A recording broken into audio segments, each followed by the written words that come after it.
হ্রদ ছিল যার নাম দুই পয়ন হ্রদ। ওই হ্রদের মধ্যে লুকিয়ে আছে প্রাণের ভয়ে।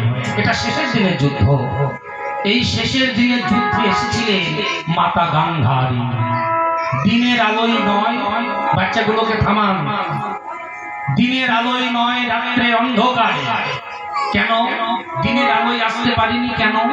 যারা 99 জন পুত্রবধূ বিধবা, অথচ মায়ের স্মৃতিতে সিঁদুর জল করছে, এই লজ্জায় লজ্জিত হয়ে দিনের আলোয় আসতে পারিনি।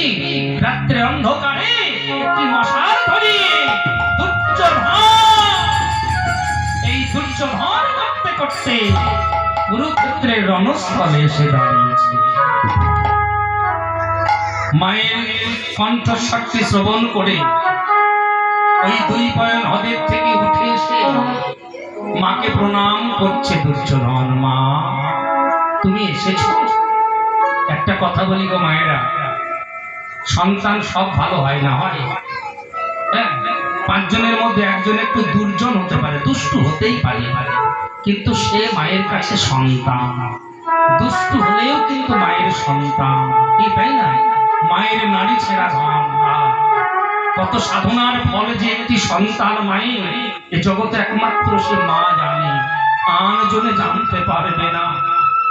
হাহাকার করে মাতা গান্ধারী কাঁদছে।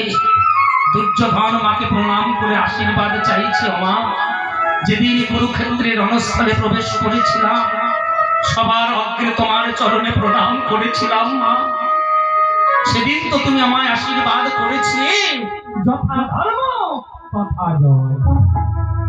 এই কথাটা যদি সত্যি হয়, আজ তুমি আমায় আশীর্বাদ করো মা, আমি যেন আমার লক্ষ্য মতো যেতে পারি। মামার দুর্যোধনের মাথায় হাত দিয়ে আশীর্বাদ করছে। শিওরে তাকিয়ে দেখছে কৃষ্ণ দাঁড়িয়ে দাঁড়িয়ে হাসছে। কৃষ্ণ, আচ্ছা বলো তো দেখি, কারো দুঃখের সময় কেউ যদি হাসে তার রাগ হবে না? মায়ের এই দুঃখে আর কৃষ্ণ দাঁড়িয়ে দাঁড়িয়ে হাসছে। কৃষ্ণ, বাহ বাহ, কৃষ্ণ বাহ, তুই হাসছিস।